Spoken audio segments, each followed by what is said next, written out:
성탄 시즌 시리즈 두 번째 말씀입니다. 예수 우리의 의라라고 하는 제목으로 주어진 본문 말씀 중심으로 잠시 하나님의 말씀을 증거하고자 합니다. 우리 말씀을 함께 나누기 전에 우리 대림절 영상 중에 하나, 이 기다림이라고 하는 이 주제의 영상을 잠시 한번 보도록 하겠습니다.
대림절이라고 하는 것은 여러분께서 보신 대로 기다릴 대자와 그 다음에 임한다라고 하는 임자를 엮어서 대림절이라고 말을 하죠.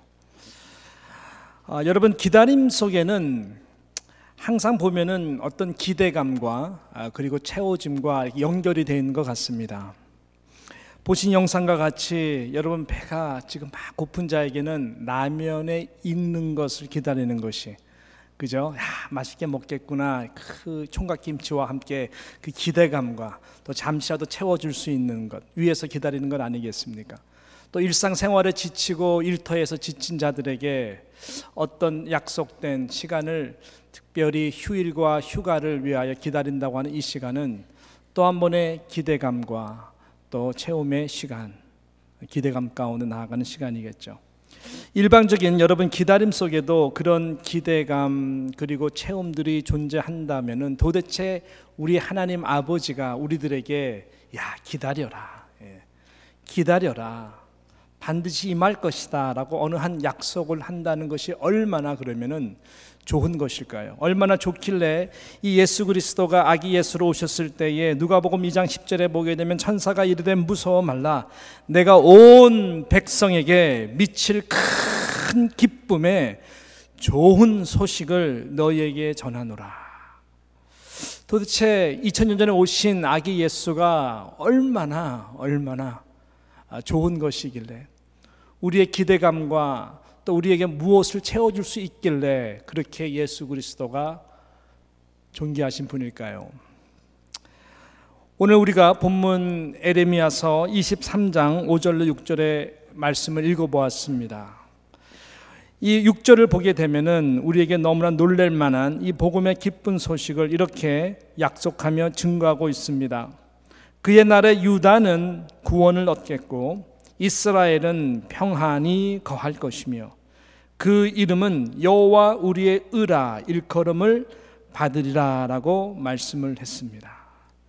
여러분, 이 말씀을 보게 되면은 하나님 아버지가 기다리라, 반드시 임할 것이다, 가장 좋은 소식을 너희들에게 줄 것이다 라고 말할 때에는 바로 그것은 예수 그리스도를 분명히 이야기하는 것이고, 특별히 무엇을 말하는 것일까요? 그 기쁜 소식은 첫 번째로 구원을 베풀 수 있는 의로운 왕으로 반드시 임하게 될 것이다 라는 것을 지금 우리들에게 약속하고 있다라고 하는 것입니다. 여러분, 우리가 5절 말씀을 같이 한번 읽어봤으면 좋겠어요. 시작. 나 여호와가 말하노라. 보라, 때가 이르리니 내가 다윗에게 한 의로운 가지를 일으킬 것이라. 그가 왕이 되어 지혜롭게 행사하며 세상에서 공평과 정의를 행할 것이며 라고 말씀했습니다. 때가 이르면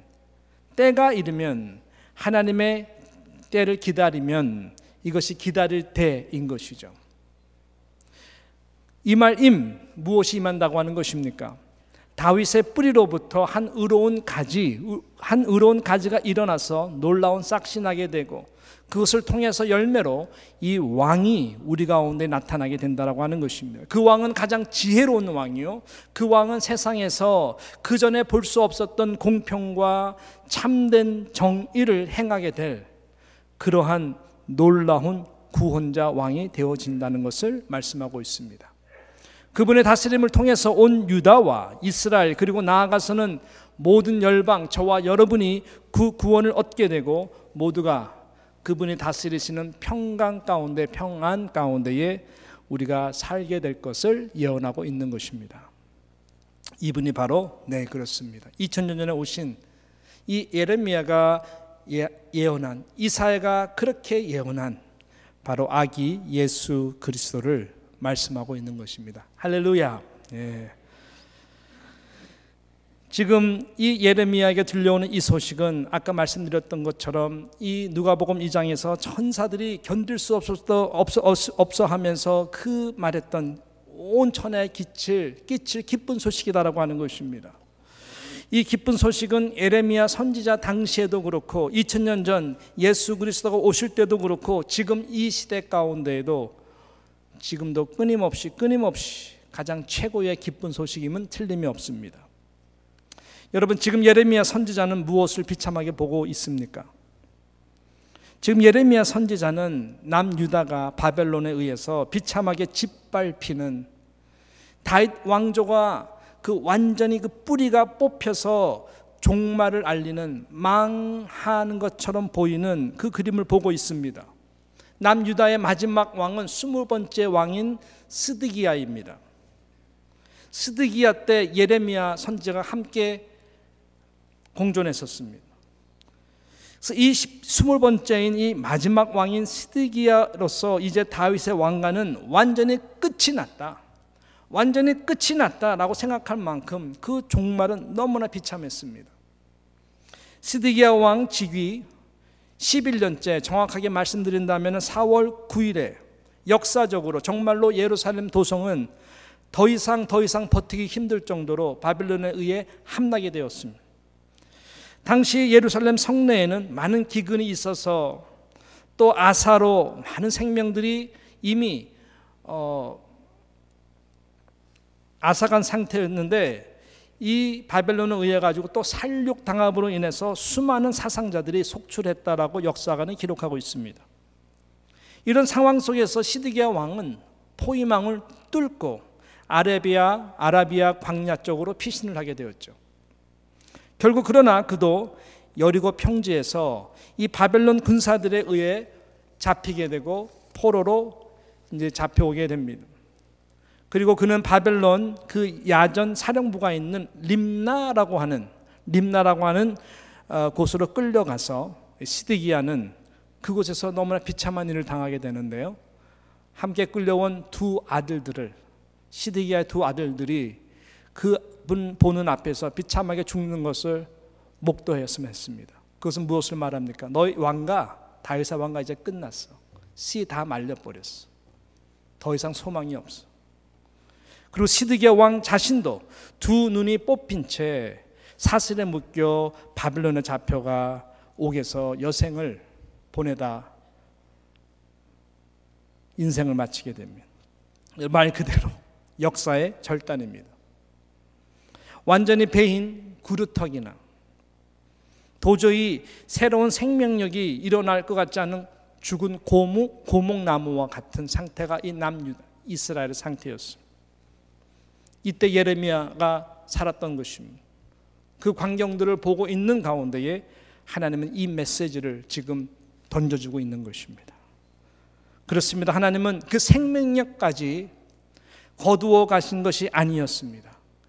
그 생명력을 하나님은 그 가운데 남겨두셨고, 그 가운데 하나님의 때가 이르면 한 의로운 가지가 나게 될 것이다.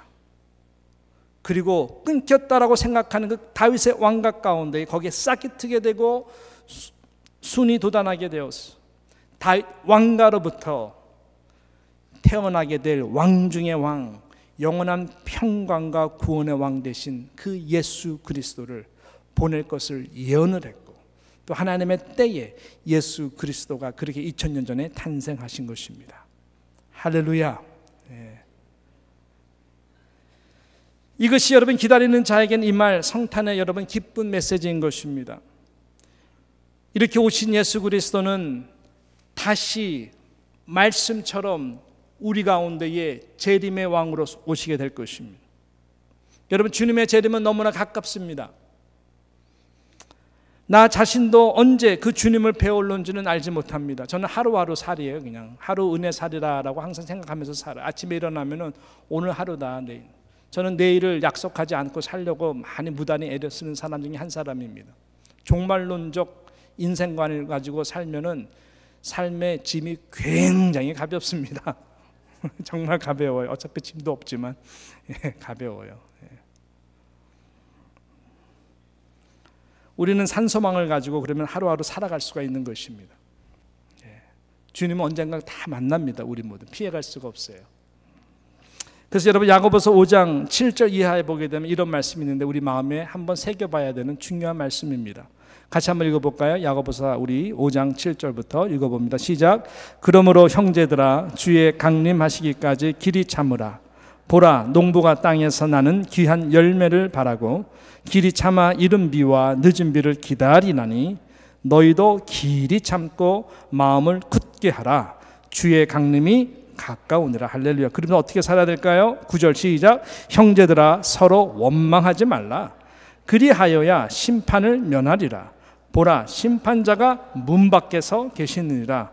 10절 형제들아 주의 이름으로 말한 선지자들로 고난과 오래 참음의 본을 받으리라. 우리는 기다릴 수 있습니다. 기다릴 수 있는 그 유일한 이유는 그 예수 그리스도가 반드시 오신다고 하는 것입니다.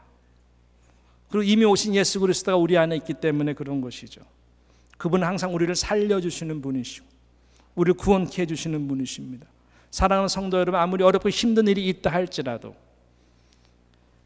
귀한 열매를 바라는 농부와 같이 인내하십시오. 사소한 일 있다 할지라도, 섭섭한 거 있다 할지라도 원망하지 마십시오.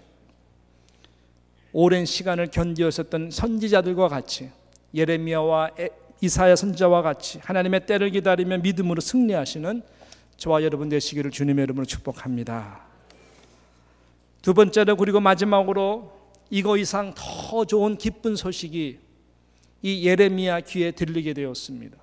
그리고 이 일이 아기 예수 그리스도가 오심으로 인해서 이루어졌고 성취되었습니다.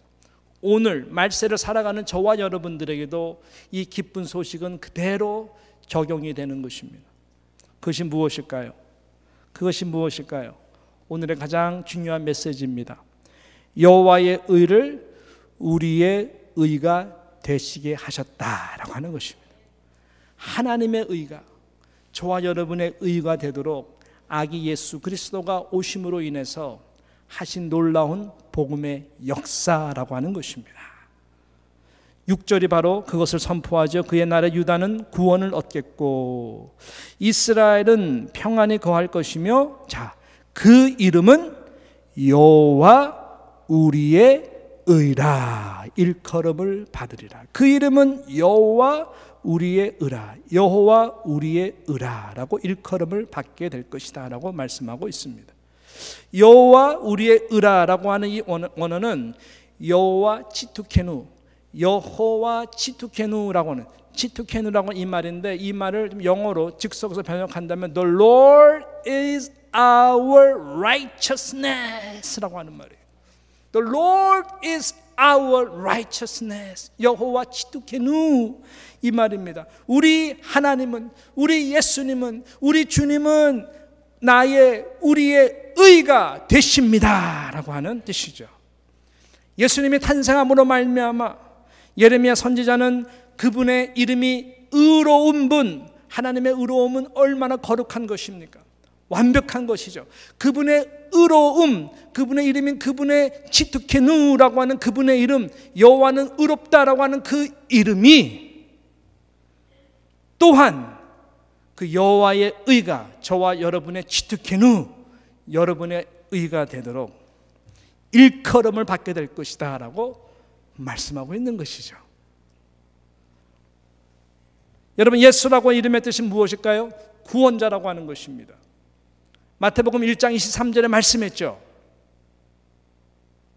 어떻게 말씀했습니까? 자기 백성을 저의 죄에서 구원할 자라라고 말씀했습니다. 하나님의 백성들을 저들의 죄 가운데에 소망이 없는 자들, 사망의 그늘 아래 앉아 있는 자들, 죄 있는 저들을 예수님께서 당신의 의로, 당신의 이름으로 구원해 주시는 것이다 라고 하는 것이죠. 사랑하는 성도 여러분, 이 구원이, 자, 여기서부터 복음이 들어갑니다. 잘 들으세요. 12월 달은 복음을 전하는 달이거든요. 그래서 이 구원이 확실한 여러분들의 개인의 구원이 되시기 위해서는 하나님의 의가, 여러분의 의가 되어야만 가능한 것입니다. 왜 그럴까요? 왜 그럴까요? 천국은 절대로 저와 여러분의 이 모습으로 절대로 들어갈 수 없는 곳이기 때문에 그렇습니다. 냄새나는 추한 죄의 옷을 입고 들어갈 수가 없습니다. 말 그대로 100% 완벽하고 완전한 의로운 자만 들어갈 수 있는 곳이 천국입니다. 천국은 하나님의 임재가 있는, 하나님의 임재를 얼굴과 얼굴을 맛보듯이 볼 수 있는 영광의 빛만 있는, 거기에는 죄가 손톱만치도 먼지만치도 존재하지 않는 곳입니다. 구약의 지성소와 같은 곳이, 아니 그곳 더 이상이죠. 지성소 같은 곳에 죄인의 몸으로 들어갔다 그냥 그 자리에서 죽습니다. 직사합니다. 그만큼 거룩의 영광이 가득한 곳이 하나님의 임재가 있는, 우리가 영원히 거할 천국입니다. 이런 모습 이대로 들어가요? 죄가 존재할 수가 없습니다. 의로운 자 99.99999% 의로워도 안 됩니다. 0.0000001의 죄 때문에 안 되는 것입니다. 죽습니다. 100%여야만 됩니다. 완전한 의로운 자여야 됩니다. 어떻게 하죠 그러면? 큰 문제가 생긴 거죠. 큰일 났습니다. 로마서 3장 23절 말씀 때문에 큰일 났고, 더 큰일 난 것은 로마서 3장 10절 말씀 때문에, 그리고 더 난감한 것은 히브리서 9장 27절 말씀 때문에 더 난감해진 거예요. 로마서 3장 23절은 무슨 말을 선포하고 있죠? 사도 바울이 이 말씀하고 있는데 무슨 말씀이죠? 시작. 모든 사람이 죄를 범하였음에 하나님의 영광에 이르지 못하는, 모든 사람이 죄를 범했대요. 죄를 범하지 않은 사람이 단 한 명도 이 지구상에는 없대요. 아담과 이후에 모든 사람들은 다 죄를 범하여서 그 결과 천국에 들어갈 수 없어요. 하나님의 영광에 이룰 수 있는 거룩한 자가, 의로운 자가 단 한 명도 없다는. 그래서 로마서 3장 10절에 우리에게 다시 이렇게 말씀합니다. 시작. 기록된 바 의인은 없나니 어떻게 해요? 하나도 없으며. 이것이 우리의 상태입니다. 이것이 우리의 위치입니다. 위치, 우리의 포지션, 상태, 우리의 컨디션, 우리의 위치, 우리의 포지션과 컨디션이 이런 존재라는, 말 그대로 소망이 없는 자가 저와 여러분이에요. 더 불편한 진실이 있죠. 더 불편한 진실은 히브리서 9장 27절에 기록되어 있습니다. 많은 분들이 아실 겁니다. 읽어볼까요? 시작. 한 번 죽는 것은 사람에게 정해진 것이요 그 후에는 뭐가 있어요? 심판이 있으리니. 정말 난감합니다. 이거 피해갔으면 좋겠는데 피해갈 수가 없네요. 인생이 그냥 죽음으로써 끝났으면 참 좋겠습니다. 할렐루야, 그죠? 예. 허무하더라도 그랬으면 좋겠습니다. 그럼 힘들면 그냥 목숨 끊으면 끝나는 거 아니겠어요? 그렇지만 성경은 우리에게 인생이 그런 육신의 죽음으로서 끝나는 인생이 아니다라고 얘기합니다. 실은 성경은 세 가지의 죽음을 이야기하고 있어요. 우리 보통 죽음하면 육신의 죽음 하나로 얘기하는데 성경은 세 가지 죽음을 이야기하는 것이 세상 사람들이 이 두 가지의 다른 두 가지의 죽음을 몰라요. 그게 큰 문제예요. 여러분께서 이제 멤버십 101 1과 복음이란 무엇인가 하면 이 내용들을 정말 심도 있게 다룹니다. 꼭 참석했으면 좋겠어요. 우리 교회 모든 성도들, 새로 오는 새 가족들, 지난주에 새 가족들 우리 25분이 이 교재를 가지고 일과를 했어요. 복음이란 무엇인가 복음을 들었어요. 모두가 감동을 받았어요. 감사한 것은 25명 전체가 예수님을 다 영접하고 다 이름을 석자를 썼습니다. 그 이름 석자는 생명책에 다 기록이 된 것입니다. 그래서 어저께 구역 예배를 하는데 그 이번에 참석했던 새 가족 성도님께서 기도 제목을 내놓으세요. 어떻게 기도해 드릴까요? 당신의 남편이 구원받지 않은 것 같다고. 남편의 구원을 위해서 그분이 눈물을 주르르 흘러가지고 말을 못 이어서 우리 모두가 마음이 찡했습니다. 이분이요 단지 일주일 전까지만 해도 그런 마음의 상태가 아니었을 거예요. 우리 남편 교회 나왔으면 좋겠다 이 정도였을 거예요. 근데 그분이 정말 예수님 인격적으로 영접하고 나서 성령께서 이분의 마음 가운데에 일하는 것이죠. 이것이 실체구나. 그 평안함과 기쁨을 맛보니까 남편의 영혼이 너무너무 거듭나지 않은 남편의 영혼이 너무너무 불쌍한 거예요.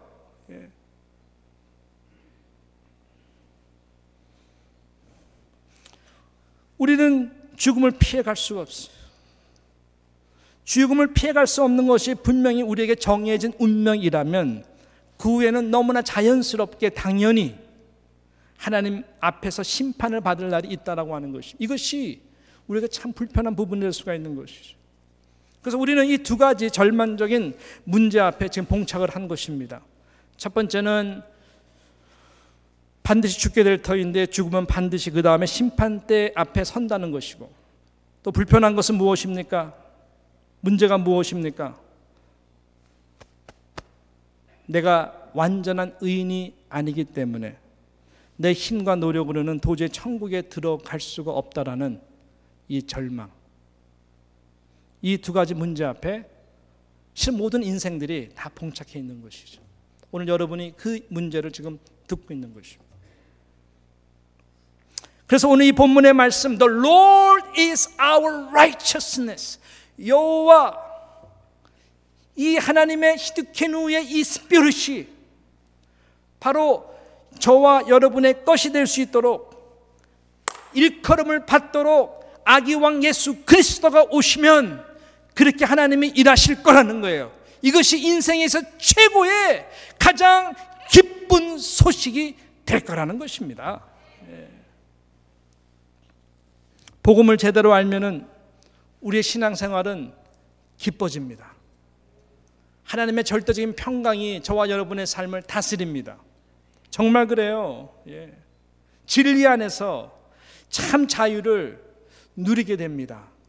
하나님이 세워진 질서 안에서, 하나님이 지어진 바운더리 안에서 마음껏 자유하면서 하나님의 자녀로 살 수 있도록 예수 그리스도 하나님이 우리에게 그 복음의 은혜를 주시는 것이죠. 이 복음의 의의 메시지를 가장 잘 이해하고 증거한 분이 바로 사도 바울입니다. 사도 바울은 과거에 doing 지난주 말씀드린 것처럼 사다리 타고 올라가는 식의 율법으로 의를 이룰 수 있다고 생각을 하고, 율법에서 내가 구원을 얻을 수 있다고 생각하고 다른 종교들과 같이 계속 doing으로 올라가서 끝자락까지 한번 가보자고 달려가던 사람이었어. 나중에 바울이 예수 그리스도를 만난 것이죠. 내려오신 예수, DON이 십자가를 통해서 이미 이루어 주신 모든 율법의 의를 다 성취하신, 내가 갈 수 없는 그 의를 예수님의 의, 하나님의 의로 다 이루어 주신 그 예수님이 당신의 삶 가운데 찾아오신 것을 만난 다음에 사도 바울은 완전히 달라졌습니다. 야, 이 예수를 얻는 것이 세상의 그 육신의 자랑 그 무엇보다 비교할 수 없구나. 그 모든 것이 보니까 다 배설물이구나. 다 배설물이구나. 예수님 발견한 다음에 그는 완전히 자유하는 영혼이 된 것이죠. 기쁨이 생긴 것. 그러니까 어떤 상황 가운데서 항상 기뻐할 수 있는 것이, 어떤 상황 가운데서 하나님 앞에 감사할 수 있는 사람, 이거요 거듭난 사람들은 다 이해합니다. 사도 바울이 그러한 가운데서 로마서를 기록하면서요 우리들에게 참 복음, 이 의라고 하는 이 메시지를 가지고 잘 풀어주세요. 자, 예를 들어 대표적인 구절들을 몇 가지 볼 텐데, 로마서 3장 24절 3장 24절 보게 되면 이런 말씀이 있죠. 같이 한번 읽어보겠습니다. 시작. 그리스도 예수 안에 있는 구속으로 말미암아 하나님의 은혜로 값없이 의롭다 하심을 얻은 자 되었느니라. 하나님의 은혜로 값없이 의롭다 하심을 얻는 자 되었다라고 선포를 하는 거예요. 지금 예레미야서에서 말씀하신 그 여호와 의가 너희들의 의가 될 거라고 일컬음을 받겠다는 것을 지금 사도 바울이 지금 로마서 3장 24절에 하나님의 은혜로 값없이 의롭다 하심을 얻은 자가 되었다라고 여호와 치두케누의 그 은혜가 얻은 자가 되었다라고 고백을 하는 것입니다. 참 말이 되는 것 같은데 도대체 뭐지? 힘과 노력으로 얻어지는 것이 아니고 하나님의 은혜로 얻어진 이 의롭다함을 일컬게 받는 것이 무엇일까? 이것을 설명하기 위해서 사도 바울의 말씀이지만 로마서에 나오는 간단하게 정리를 해가지고 좀 신학적으로 이 전가론이라는 표현을 씁니다. 전가론에는 대표적으로 세 가지 전가론이 복음과 연결되어 있습니다. 이 세 가지 전가론을 여러분께서 이해하실 때에 복음의 구원과 연관된 핵심을 여러분들이 깨닫게 되는 것입니다. 얼마만큼 예수 그리스도가 귀한 분이시라는 것을 알게 되는 것이죠. 정가론이라는 것은 imputation theory, imputation theology라 그래가지고 impute 한다는 것은 마치 주사 바늘을 내 안에 투입하는 것, impute 한다. 그러면 거기에 약에 내가 영향을 받는 것처럼 전가된다. 그런 전가라는 것입니다. 세 가지 전가론을 꼭 기억하십시오. 첫 번째는 아담의 죄가 온 인류에게 전가가 되었다라고 하는 진리입니다. 아담의 죄가 온 인류에게 전가가 되었어요. 어떻게 한 사람이 죄를 범한 것인데 어떻게 우리 모두 그 다음 세대, 그 다음 세대 모든 세대 가운데 죄가 전가될 수가 있지? 태어날 때부터 어떻게 원죄가 될 수가 있지? 우리는 왜 태어날 때부터 죄인이라고 성경에서 말하지? 궁금하지 않습니까? 그 이유는 아주 간단해요. 대표성 때문에 그래요. 대표성. 하나님이 아담을 가장 첫 번째 인간, 가장 대표적인 인간, 가장 대표적인 첫 번째 인간으로 아담을 만드신 거예요. 대표성이에요. 아담은 인류를 대표하는 하나님의 창조하신 존재입니다. 이것을 만일 여러분께서 이해하시려면 한일 합방 조약을 생각하시면 돼요. 한일 합방 조약을 생각하시면 그걸로 인해서 우리나라가 36년 동안 일본 밑에서 치하에서 정말 서럽게 지냈던 식민지로 살았던 때와 똑같은 맥락인 것을 발견하게 됩니다. 대표성 때문이었죠. 나라의 리더들이 힘이 없었어요. 또 그 가운데는 매국노들이 있었어요. 그래가지고 이렇게 해가지고 한일 합방 조약에 사인을 한 것입니다. 누가? 나라의 대표들이. 사인을 딱 하는 순간 어떤 이펙트가 생기게 되었습니까? 그때부터 대한민국에 조선에 있는 모든 조선 사람들은 일본의 이 한일 합방 조약에 사인한 것 때문에, 대표성 리더들 때문에 이제는 일본 식민지로서 살아야 되는 것이. 그 당시 때 태어난 사람들은 분명히 피는 조선인으로 태어났지만 저희들의 스테러스, 저희들의 신분은 일본인이에요.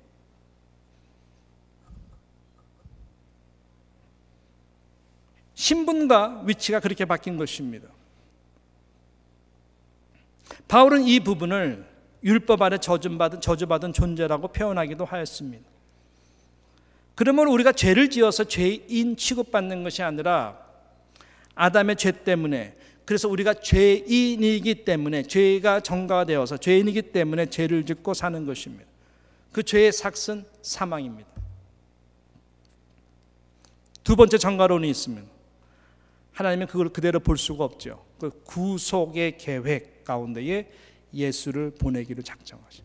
그전에는 계속 동물들을 잡아가지고 피로 제사를 삼으셨지만 단번에 드리는 제사, 바로 아들 하나님이시고 인간으로 몸으로 예수 그리스도를, 독생자를, 세상 죄를 지고 가는 어린 양으로서 보내신 거예요. 단번에 해결하기 위해서. 그래서 이 두 번째 전가론이 생긴 것이 무엇일까요? 인류의 모든 죄가 그리스도의 십자가로 전가가 된 것입니다. 하나님이 그걸로 다 이동시켜 버린 거예요. 로마서 5장 19절에 보게 되면 이런 말씀이 있습니다. 로마서 5장 19절 시작. 한 사람의 순종치 아니함으로 많은 사람이 죄인 된 것 같이 한 사람의 순종하심으로 많은 사람이 뭐가 되었어요? 의인이 되리라. 할렐루야. 이거 진짜 기가 막힌 말씀이죠. 한 사람의 순종치 아니함, 그건 아담, 인류 대표 첫 번째 우리 인간은 아담입니다. 예수 그리스도는 둘째 아담입니다. 인류의 대표성 둘째 아담이 예수 그리스도예요. 한 사람은 죄를 짐으로 인해 가지고 전가가 되어서 많은 사람들이 죄인이 되었는데, 한 사람이 순종함, 십자가를 순종함으로 말미암아 어떻게 돼? 많은 사람들이 의인이 되도록 한 거예요. 할렐루야. 예, 얼마나. 왜 예수님이 십자가 지시고 오시는지 알겠죠? 왜 순종하셨는지 아시겠죠? 많은 사람들을 의인으로 만들기 위해서, 오직 의인은 믿음으로 말미암아 살리라. 예, 그 십자가의 믿음 통해서 의인 만들어 주려고 예수님이 오신 거예요. 그래서 하나님은 십자가에다가 온 인류의 모든 죄악들을 다 쏟아 붓고 정각해 주셨습니다. 그 십자가 달리신 예수 그리스도는 흠이 없는 분이세요. 죄가 없는 분이세요. sinless, 죄가 없는 분이세요. 하나님의 단번에 이 십자가를 통해서 구원의 길을 여신 것을 만족시키려면 바로 예수 그리스도 외에는 다른 대안이 없는 것입니다. 그래서 예수님이 오신 거예요. 죄가 없는 그분께서, 하나님이신 그가 인간의 몸을 입고 우리의 죄를 다 전가받으시고 십자가에서 죽으시고 피를 다 쏟아 부으신 것입니다. 예수 그리스도의 보혈의 피로서 모든 죄악들을 씻게 된 거예요. 그러면서 마지막 세 번째 복음의 전가가 등장하게 됩니다. 마지막 세 번째 전가는 무엇일까요? 누구든지 그 십자가를 바라보고 진심으로 믿는 자들에게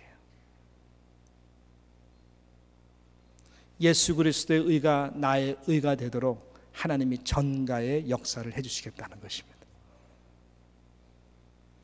예수님의 의가, 완전하신 의가 여러분의 의가 되도록, 그렇게 의롭다 칭하도록 하나님이 불러주시겠다라고 하는 것이 그 약속을 하신 거예요. 예수님이 그래가지고 요한복음 3장 14절과 15절에 보게 되면은 중요한 말씀을 합니다.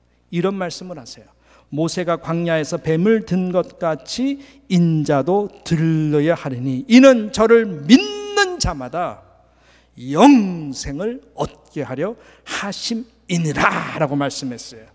모세가 광야에서 뱀을 든 것 같지는, 여러분, 광야에서 일어난 한 사건을 말합니다. 불뱀에 물려가지고 이스라엘 백성들이 다 죽게 되었어요. 어떡하냐고 막 그럴 때 하나님께서 모세에게 명했습니다. 너의 지팡이에다가 놋뱀을 달고 높이 올려라. 그리고 그것을 바라보는 자들은 다 살 것이다 라고 했는데, 정말로 그것을 바라보는 자들은 죽지 않고 다 살게 되었어요. 그렇지만 무시하고 그 바라봐서 뭐래라고 한 사람은 그 불뱀에 물린 상태에서 그 독, 그 죄를 상징하는 거거든요. 죄는 독약이에요. 독이에요. 그래서 그 죄로 인해서, 불신으로 인해서 죽게 된 것이에요. 뱀에 물려서 죽은 것이 아니라 믿지 않아서 죽게 된 거예요. 죄 때문에 죽은 것이 아니라 믿지 않아서 죄 해결을 받지 못해서 죽은 것이 얼마나 많은 인생들의 결말인지 몰라요. 제가 아까 두 번째 죽음, 세 번째 죽음 얘기 안 했죠. 두 번째 죽음이 뭔지 아세요? 살아있는 죽음이에요. 로마서에서는 끊임없이 살아있는 죽음에 대한 상태에 대해서 말을 합니다. 영혼이 죽은 상태예요. 몸은 살았어요. 마치 뭐와 같냐면은 가지 가운데에 한 가지를 뚝 잘라가지고 제가 여러분께 보여주면은, 저거 자르고 싶은데 자를 수가 없죠. 예. 보여주면은 이게 살았습니까? 죽었습니까? 물으면 여러분의 답은 뭐예요? 어떤 분들은 죽었다, 어떤 분들은 아직 그래도 살아있다. 어느 답이 맞는가? 아직 살아있는 게 답이 맞습니까? 죽은 것이 맞습니까? 둘 다 맞는 것이죠. 그래서 살아있는 죽음이에요. 왜? 냄새가 나잖아요. 아직 생기가 있잖아요. 다시 잘 접붙이면 살 수가 있잖아요. 기회가 얼마든지 있어요. 근데 끊어진 상태에서 계속 있으면 점점 말라서 죽은 거예요. 하나님의 은혜로부터, 예수님의 십자가로부터 끊어진 영혼들은 바로 이런 상태인 거예요. 살아있지만 육신은, 영혼은 하나님부터 멀어져서 이미 죽은 상태. 그러니까 마치 뱀한테 물려서 죄의 상태에서 이렇게 끙끙거리고 사망의 길로 가는 영혼들이 너무나 많아요. 실은 교회 안에도 너무나 많아요. 예. 두 번째 죽음. 예. 그래서 복음이 필요한 것입니다. 예.